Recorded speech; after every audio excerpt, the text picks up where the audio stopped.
Welcome to the Onebar and Lupagus Show, your daily source for everything Minnesota Vikings. Welcome back to Onebar and Lupagus Show. I am Lupagus, and we are Skoling with the Enemy. But you know what? The guy over here with the hairy-ass arms is not an enemy. He's a friend of ours, even though he loves the Bears. We got Dan Doinks from Zero Doinks. How are you doing, Dan? I'm doing great. Sorry you get just me today. Bill was he was bragging earlier this week that he was open mouth kissing Grimace behind a McDonald's out here in the western suburbs. So he's a little under the weather, couldn't join us, but he told me to tell you hello. And yeah, man, good to see you. Happy to talk a little Bears and Vikings. Yeah, and your Bears are doing very well, 6-3. But if you do a little bit of a deeper dive, this team has not yet beat a team with a winning record. They've had some very close wins against some very bad teams. So if someone came up to you and said these Bears are pretenders, how would you defend that? You'd get a different answer if Bill was here. I tend to lean more realistic. The Bears team has a lot of problems, especially on the defensive side of the ball. But I mean, a very different team from last year, a very different team from even week one when you guys saw us. The offense is way more put together. Caleb is figuring things out. There's still things that are very frustrating on my end, specifically around Caleb. Still not seeing open receivers. But he fucking makes magic happen at the end of games. I mean, these games they're fun, they're exciting. We now know going into the fourth quarter, if we're within 10 points, even 2 scores late in the game, we know we still have a shot, which is so rare for us. I mean, Justin Fields, Mitch Trubisky, we knew we were fucked the minute we went down 7. So to answer your question, we're somewhere in the middle. We don't expect to be Super Bowl contenders, but I don't know that we thought we'd be tied for first in the North. Almost middle of November here, so yeah. It's a bit of a surprise, but we've had quite a bit of luck on defense. We're treading water, I'll say that. And this is when shit gets serious. I think I saw Ryan Poles, our GM, is 3-20 in his tenure against the North. So it's not good. Shit's got to change, and this for us. This is the weekend to do it, to see if we're for real. Because, like you said, we've been doing this against pretty shitty teams, but we're winning. You can't apologize. You shouldn't apologize for winning. Never apologize for winning. You mentioned Caleb Williams. He's 26-ish games into his career. Are you sold on him? Is he the answer? Is he what you guys been waiting for? Yeah, you would ask me after the Ravens game. It was a bit. I was a bit more critical of him. I still think he's the guy. You could see it in him. His processing needs to improve, I think, a little bit more. But God, his ability to escape sacks that he was taking last year is fun to watch. Here's where we sort of land between Bill and myself. We believe in Ben Johnson. We believe Ben Johnson is the guy. And we're kind of at the point, if he believes that Caleb is the answer, then we're sort of falling in line, which seems fucking stupid 9 games into his head coaching career. But we feel that Ben's a good enough offensive mind to get Caleb in an opportunity to succeed. And we've seen improvements throughout this year. So I'd say at this point, I think he's the guy. I mean, but our bar is so fucking low compared to where we've been the last, almost my entire lifetime. So yeah, we'll take what we can get at this point. But like I said, he has ice in his veins. I kind of hate when people say that, but he is calm and collected. I just wish he would play the entire game like he does in the fourth quarter. He just seems to just stop thinking and just rip the ball, and that seems to be a high level of success outside of missing those open guys in the middle. So I'm going to say yes. I'm still in. Bill is all the way in on Caleb. There's no doubt in his mind, but he was with Grimace there's earlier. Some red flags, but I'm in. The Grimace, yeah. I mean, this is also Bill, the guy who's making out with Grimace behind a dumpster at McDonald's is the same guy. So you could take what his opinion with a grain of salt. So I want to ask you this because we have JJ McCarthy now through 4 games, and if he does great, everybody says he's the savior, he's the answer, this is our guy. Then he does bad, everybody says, "Oh my God, we should have kept Sam Darnold." Were you guys getting the same thing with Caleb Williams? The Bears fans doing the same thing?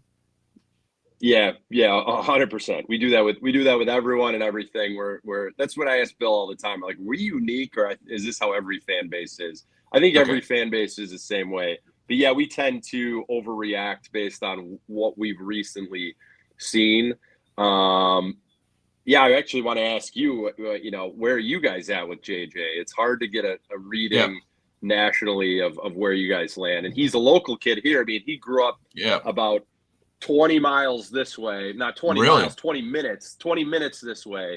So he's a local kid. So I like JJ. I hate the 9 thing. That's hard. That's hard to see. That's cringy. But yeah, where do you guys land on him? I just need to see more. Like, even when I was excited with, that fourth quarter against you guys was super encouraging. The game against the Lions, he was on point almost the whole game that game.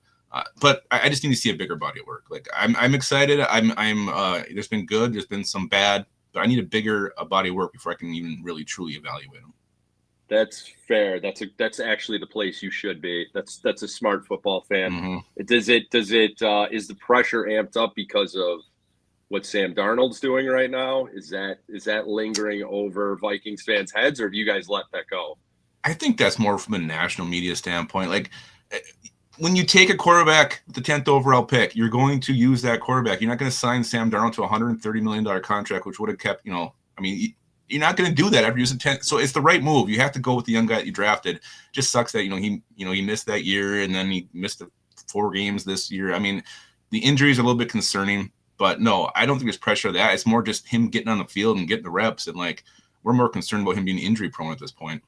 Yeah. And congrats to you for making it through those Carson Wentz games. I know as you and I've mentioned a few times on Twitter, I'm a huge Max Brosmer guy, and I actually think he's good. I mean, he shouldn't be starting right now, but I think he's got a lot of potential. But I would not be nervous facing Carson Wentz at all. So kudos to you guys for hanging in there.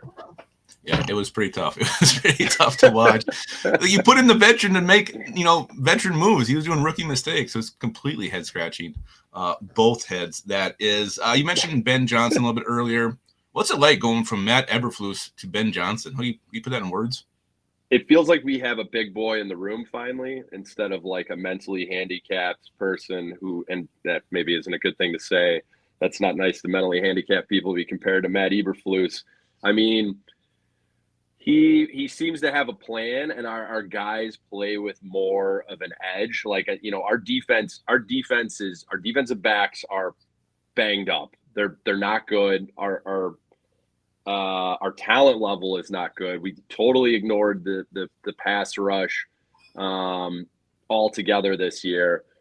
But they play with an edge that we haven't seen for a few years. I mean, Eberflus lost those guys, definitely before last year. And I don't know if you sat through the painful Hard Knocks last year, watching the Bears on there. Eberflus just looked like a fucking idiot. And we made nonstop jokes about, he cared more about his haircuts. He got haircuts every week. He had like I don't know, when you take care of bees, he has like a family of bees. What do we call it? He was very proud of his bees. A beekeeper. Beekeeper, thank you. I couldn't think of it. I've tried to block all of it out. And the other thing is, he did not look comfortable sitting in chairs. Like, everything just seemed awkward with him. So it feels like we have a plan now that a guy who's going to hold players accountable and expect high level of play from whatever he's handed. Eberflus felt like he was just lost. Bears should not have kept him around last year, but going into last year. But I'm very grateful for that, because the timing with Ben Johnson has worked out great. So, so far it's been night and day, and it's been great. We feel great about the direction we're in. But I'm a realistic person. We've seen this movie with Matt Nagy before. Like we were in the same boat. He Yeah. won Coach of the Year, and Yeah. we're like, oh fuck, we're gonna win so Mhm. many Super Bowls. So, but it feels different. It feels like he kind of doesn't give a shit at what people think about him. And you know, I think the biggest thing that, you know, when we played you guys week 1, I think we had 11 penalties. We've had so many. We had a string of games where we have just shit the bed in terms of like false start penalties, holding, dumb defensive penalties, and we've curbed that the last few weeks, which has been great. And he just kind of got to a point where he's like, I can coach these guys so much, they have to basically like nut up and stop fucking up. Mhm. And that's the thing would never see that out of Eberflus. He would kind of just be like, well, it's on the coaches and blah, you know, the dumb Mhm. blank stare. And then Eberflus completely shit in the bed in Dallas has been icing on the cake for us. So fuck that guy. I'm glad you're taking you know, some enjoyment in his failures. So Dan, where can everybody find Zero Doinks Weird Bears podcast? Where can we? Because you guys are very entertaining, whether you like the Bears or not. Where do we find you guys? Yeah. So obviously around various McDonald's throughout the Chicagoland area, you'll find Bill trying to get real handsy with anyone dressed like Grimace. But otherwise, you can find us everywhere. You can find podcasts. We don't no video for us, but we're very low tech here. But you can find us at Zero Doinks on Twitter and Instagram as well. That's usually if you're looking to troll somebody on Twitter, especially any Vikings fans, you're going to get some chirp. Bill keeps a close eye on that, and he loves the chirping. So I by all means, if the Bears go down a few scores, please at Zero Doinks chime in, and he'll fold right into it. So you will definitely hear it, no doubt. I want to ask about this: are you coming around on Colston Loveland, or do you still long and think about maybe when you're in the shower what could have been with Tyler Warren? Yeah, well, yeah, I definitely still think about tight ends when I'm nude in the shower. So thank you for bringing that up. Coming around on Colston Loveland. There was definitely quite a few weeks there where I was a big Tyler Warren guy leading into the draft, very upset, and he was off to a hot start with that awesome Colts defense. Another Viking legend, Daniel Jones. I didn't ask you about him. I feel like that's the one I wish you would have been able to get. Like if we would have got Daniel Jones, I think we win the Philly game. I think we win the Pittsburgh game. Oh, interesting. Okay, because I don't feel like I don't think of him as a Viking. So not as much as Darnold, but we've come around on Loveland. He's looked a lot better. He came into the season. He was hurt going into camp. He's been hurt again this year, and kind of the same thing with JJ. It's like, Jesus Christ, man, can you stop getting dinged up? He looks like he's figured out. Caleb has figured out a way to get him the ball. And I mean, he won us that game in Cincinnati. So we've come around on him. I'm on board now. And Tyler Warren's not somebody I think while washing my balls in the shower right now. Okay, we all have those players that we didn't take, and it just gets at us, and we can't let it go. But a lot to be decided. Who's your guy? Well, Kyle Hamilton. We could have had Kyle Hamilton. We traded down with Lewis Cine, Andrew Booth, and Ed Ingram. I mean, it was a horrible trade. Also, we could have Antoine Winfield Jr. We took Jeff Gladney, RIP. But those two I just can't get over. Yes. Eat at me. Winfield was a guy that was on our radar too for Bears, and obviously the Gopher connection. I was very and then his dad was a Viking legend. It would have been perfect. Yes, that would have been perfect, and he's awesome. He's fun to watch, and he's getting paid, and he's great. So now I'm upset. All right, who's an underrated player in the Bears that maybe not a lot of people know about? I'd say right now the Bears. Well, our running back Kyle Monangai, who was like the 6th round pick out of Rutgers. Nobody saw that coming. He's been great. They figured out, and that's the other thing from week 1 to now. We figured out how to run the ball. Our offensive line seems a bit more comfortable, a bit more set, and they figured out ways to create holes. And they've opened the playbook a bit more to get that running game going. And that's really going to be the key. If the Vikings can stop the running game, Bears could be in trouble. So Monangai's a guy. Another one that that seems to be getting more buzz is Luther Burden, our 2nd round wide receiver out of Missouri. he's been just kind of completely MIA. But when he gets the ball in his hands, he does great things. I think DJ Moore, that everyone's speculating he's gone after this year, and Luther is just going to kind of step into that role. That's a guy I would watch out for. It seems like he's figuring things out. They're getting him the ball. Zacchaeus, we got is our free agent wide receiver from Washington. He, as I said at the game this past weekend, that he had absolute penises for hands, yes. dropping absolutely everything. So I feel like he has to be on a shorter leash, and then Luther Burden should step into that spot. So outside of that, on defense, we finally have gotten a guy we've been waiting the last few years, actually a part-time Gopher, Austin Booker. Booker, defensive end. He actually ended up at Kansas. But we've had him for a few years. He's been very injury prone. He's back.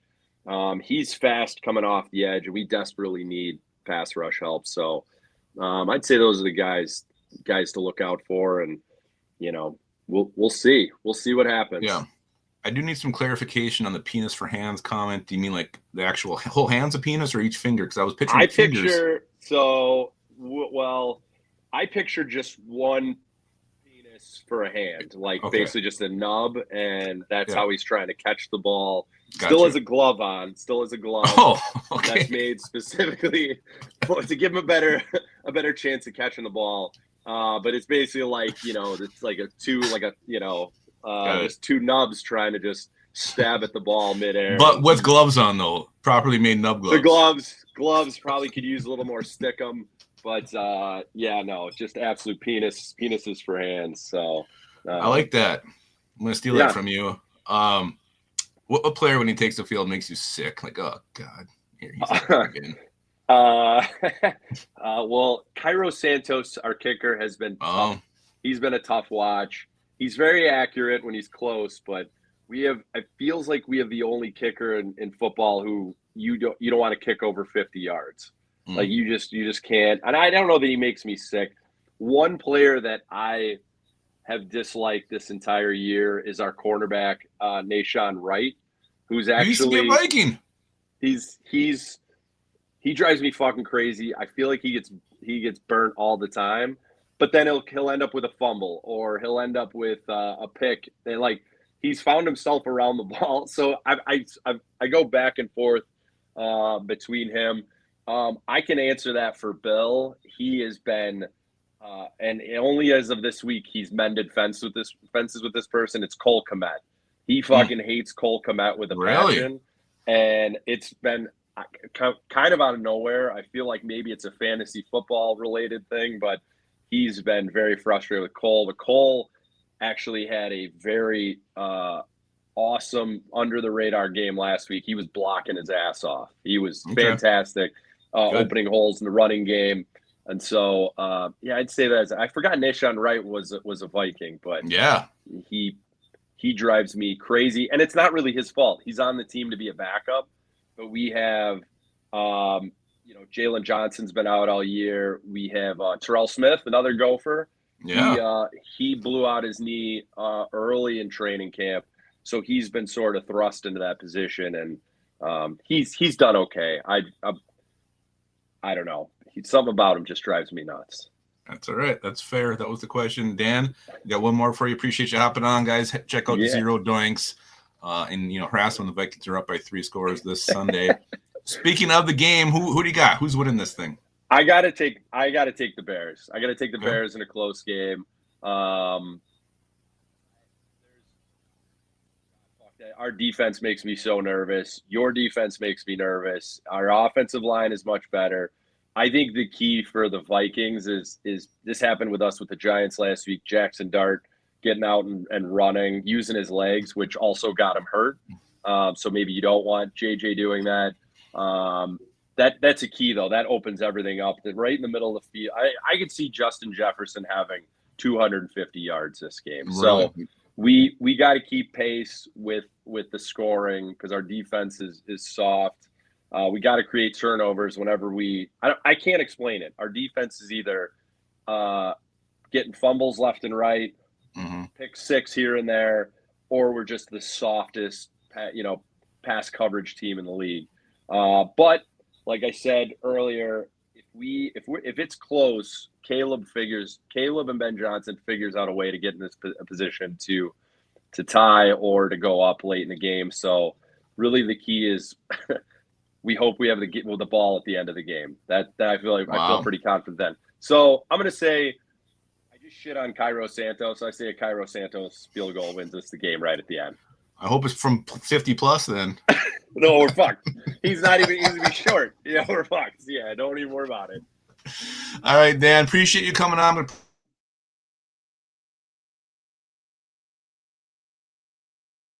You be you, man. We appreciate you so much. Thanks, man. Thanks for having me. It's a lot of fun, and good to see you. Take care. Yep, awesome. All right.